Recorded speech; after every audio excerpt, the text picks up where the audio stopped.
Halo semuanya, kembali lagi bersama saya Madianto. Kali ini kita akan membahas tentang belajar hidup minimalis dari Raditya Dika. Mungkin kita semua sudah tahu siapa itu Raditya Dika. Dia adalah komedian, konten kreator, penulis, sutradara yang sudah ternama yang berasal dari Indonesia, yang seringkali membagikan tips ataupun hal-hal yang berkaitan dengan urusan finansial. Beberapa video yang diunggah dalam channel YouTube-nya mengenai hal yang berkaitan dengan urusan finansial cukup mendapatkan banyak view.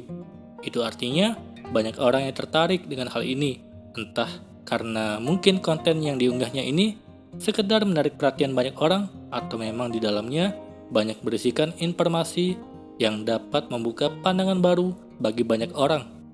Bahasan yang disinggung oleh Raditya Dika tidak hanya sekedar memberikan rasa ketertarikan, tetapi juga memberikan pengetahuan yang kiranya orang belum terlalu paham akan hal ini. Contohnya, hidup minimalis. Milenial sebaiknya tahu akan hal ini. Minimalism sepertinya menarik untuk diketahui lebih lanjut.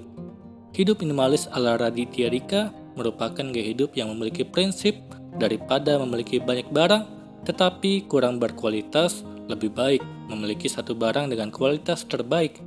Dari gaya hidup ini, Raditya Dika ternyata memiliki dan menerapkan pola pikir yang sama dalam mengatur keuangan personal. Saat ini dia sudah memiliki dana untuk pensiun dini. Dana pensiun ini ia dapatkan dari hasil financial planning yang ia terapkan selama ini. Berikut beberapa pengalaman Raditya Dika yang dia tulis dari gridmind.id yang berjudul Secukupnya Saja. Kalian bisa lihat melalui situsnya. Masyarakat modern saat ini telah memiliki banyak pilihan. Setiap hari kita dihadapkan dengan beragam pilihan mulai dari pagi hari, mau baca apa saja, sampai keluar rumah mau pergi ke mall yang mana. Hingga tanpa sadar banyaknya pilihan ini sebenarnya bisa jadi masalah. Terlalu banyak pilihan membuat kita punya banyak keinginan. Dengan punya banyak keinginan yang berlebihan, menurut Raditya Dika, itu dapat menjadi kesengsaraan karena kita sulit merasa puas dengan apa yang dimiliki. Contohnya, ketika pergi ke restoran hamburger. Di dalam menu itu ada 10 varian rasa. Lalu kita pilih salah satu dari varian tersebut dan berpikir, kalau tadi saya pesan yang nomor 4 atau nomor 5, bagaimana ya? Jangan-jangan rasanya lebih enak. Ini bisa membuat kita sulit menikmati pilihan daripada kalau kita dihadapkan pada 2 pilihan saja. Raditya Dika percaya bahwa mengurangi pilihan dalam hidup bisa membuat dirinya mengurangi keinginan yang tidak esensial. Apalagi masyarakat saat ini seringkali mengaitkan sebuah benda dengan citra diri. Sampai-sampai seseorang dapat dinilai hanya berdasarkan barang apa yang dia miliki. Ini membuat dia berpikir, kok hidup rasanya tidak asik lagi kalau dirinya dinilai dari benda apa yang dia punya.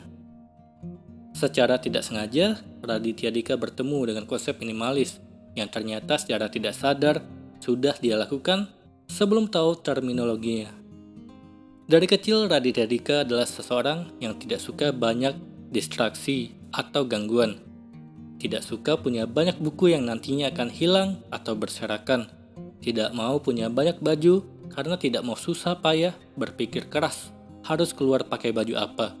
Raditya Dika merasa cocok dengan konsep minimalisme. Menurut dia, kita hanya punya sedikit waktu untuk hidup di dunia ini dan sepertinya tidak penting kalau dihabiskan hanya untuk memikirkan hari ini mau keluar pakai baju apa.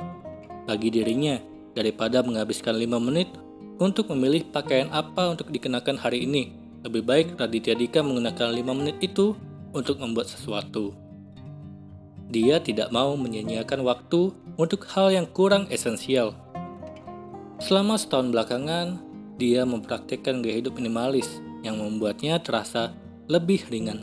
Semakin sedikit yang dipikirkan dan semakin banyak waktu yang bisa difokuskan pada hal-hal yang esensial atau lebih penting. Misalnya barang. Dulu dia suka sekali membeli jam tangan hingga lama-lama dia sadar bahwa tidak semua jam tangan itu dipakai. Akhirnya dia jual semua koleksi jam tangan. Lalu hasilnya dibelikan satu jam tangan yang bernilai lebih bagi dirinya.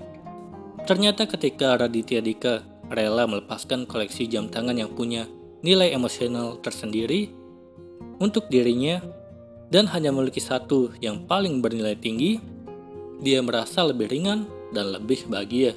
Seperti tidak usah berpikir keras setiap pagi harus pakai jam tangan yang mana saat hendak keluar rumah. Menariknya lagi, ini bukan hanya tentang barang. Raditya Dika juga meminimalisir penggunaan aplikasi di smartphone. Sebisa mungkin dia buat semua aplikasi ada dalam satu layar saja. Kalau bisa bahkan setengah halaman.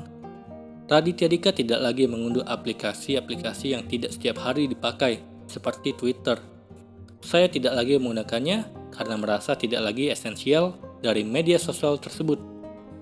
Dulu memang dia aktif sekali, tapi lama-kelamaan dia merasa semakin banyak orang yang berargumen tidak penting di Twitter, dan ini membuat dia merasa sepertinya Twitter tidak lagi berarti penting untuk hidupnya.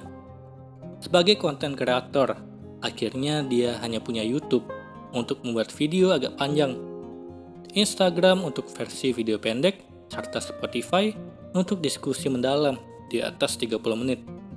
Setiap platform punya tujuan sendiri yang kontennya tidak tumpang tindih. Begitu juga masalah perbankan. Raditya Dika meyakini satu prinsip masalah finansial, yaitu uang masuk harus banyak dari uang keluar. Itu saja. Raditya Dika tidak punya hutang atau piutang, tidak punya keinginan berlebihan untuk menghabiskan uang terlalu banyak, dan dia selalu punya budget setiap bulan bersama istri. Jadi dia hanya punya satu rekening dengan dua jenis investasi saham, yaitu reksadana dan individual. Tidak lain di dalam aspek sosial, bukan berarti Raditya Dika tidak mau berteman atau bersosialisasi, tapi dia membatasi interaksi seperti berada dalam grup WhatsApp. Dia hanya punya dua grup, yaitu grup SMA dan grup founder stand-up comedy. Tidak punya grup pertemanan lain. Setiap kali ada yang mencoba memasukkan ke dalam satu grup pertemanan, dia pasti mencari alasan untuk tidak bergabung. Selain itu, Raditya Dika juga tidak pernah nongkrong bersama teman-teman kecuali untuk rapat. Bahkan teman-teman sepertinya sudah tahu, Raditya Dika akan menolak sampai tidak lagi pernah mengajak nongkrong. Tentunya ini bukan berarti dia merendahkan arti persahabatan. Raditya Dika hanya ingin mengurangi hal-hal yang non-esensial. Kalau hanya untuk minum-minum dan duduk-duduk, untuk apa? Ketika dia bisa menghabiskan waktu 1 jam untuk ngobrol, lebih baik menghabiskan waktu untuk ngobrol bersama anaknya. Kecuali makan, Raditya Dika suka berkumpul untuk makan. Ayahnya pernah bilang, hal paling baik yang bisa kamu lakukan untuk orang lain adalah dengan mentraktir orang makan.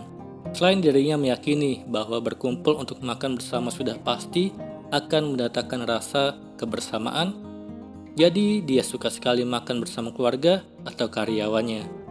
Namun menurutnya, minimalisme adalah konsep yang sangat personal. Tiap orang menjalaninya dengan cara yang berbeda. Buat dirinya, menjadi seorang minimalis adalah mengurangi hal-hal yang berlebihan, tapi bukan soal harga murah atau mahal, melainkan soal menyimpan apa yang paling esensial buat dirinya. Celakanya, sebagian orang selalu mengaitkan konsep minimalis dengan harga. Ada saja orang yang bilang, katanya minimalis, kok rumahnya besar, kok punya mobil mewah. Dirinya meyakini bahwa minimalisme bukan tentang berlomba siapa yang lebih hemat atau punya lebih sedikit barang. Harapannya orang-orang mempraktikkan minimalisme juga jangan sampai terjebak pada pemikiran, saya lebih minimalis karena punya barang lebih sedikit. Kalau begini akhirnya jadi kontraproduktif, sama saja kita melekatkan barang pada identitas diri. Menurut Raditya Dika, konsep minimalisme juga tentang bagaimana kita bisa memotong pikiran negatif, ego atau emosi terhadap keinginan menghakimi pilihan orang lain. Menghargai pilihan masing-masing orang menjalani hidupnya. Istrinya bukan orang yang minimalis dan itu tidak masalah untuk dirinya. Mereka adalah dua individu yang berbeda dengan pandangan yang berbeda pula dalam menjalani hidup. Selama dia tahu apa yang membuatnya bahagia, Raditya Dika tidak pernah mencoba mempengaruhinya untuk melakukan apa yang ia jalani. Begitu juga ketika dia memutuskan sesuatu untuk anak. Raditya Dika tidak pernah belanja mahal, kecuali melihat nilai di dalamnya tepat dan tahan lama. Mungkin dia tidak boros untuk diri sendiri, tapi kalau istri mau membelikan sesuatu yang mahal untuk anak dan dia senang akan itu, dia akan berkompromi juga. Tidak mendebatkan perbedaan gaya hidup, sampai merasa harus mengalahkan gaya hidup istri. Raditya Dika paham betul bahwa segala hal dalam hidup selalu berkembang. Sepanjang hidup, kita akan terus belajar mengenal diri sendiri. Bicara tentang gaya hidup minimalis, tidak membuat dirinya tertutup pada segala perubahan yang mungkin terjadi di kemudian hari. Raditya Dika tidak mau membatasi diri, menolak dan menyerah pada ego ketika berhenti menjadi minimalis. Saat ini, gaya hidup minimalis merupakan hal yang tepat untuk dirinya, tapi mungkin saja suatu saat dia merasa bahagia menjalani gaya hidup lain. Buat dirinya, hidup semudah itu. Kalau memang bahagia menjalaninya, pasti akan dijalani. Berikut adalah 15 tips dari Raditya Dika tentang bagaimana cara mengatur uang. Yang pertama, beli barang untuk diri sendiri, bukan untuk orang lain. Kedua, waktu adalah teman terbaik untuk berinvestasi. Ketiga, uang masuk lebih besar dari uang keluar. Keempat, tidak mau berutang dan tidak mau diutangi. Kelima, bayar apapun sebisa mungkin langsung cash. Keenam, fokus terhadap penghasilan. Ketujuh, pelajari instrumen investasi. Kedelapan, banyak penghasilan bukan berarti banyak pengeluaran. Kesembilan, punya budget. Kesepuluh, beli pengalaman ketimbang beli barang. Kesebelas, pikirkan cost per use dari setiap barang yang kamu beli. Ke-12, usahakan belanja sendirian, jangan sama teman. Ke-13, bayar pajak dan donasi. Ke-14, hubungan dengan uang adalah tentang kebiasaan. Ke-15, temukan pasangan yang bijak soal uang. Semoga ini bermanfaat. Sekian dan terima kasih.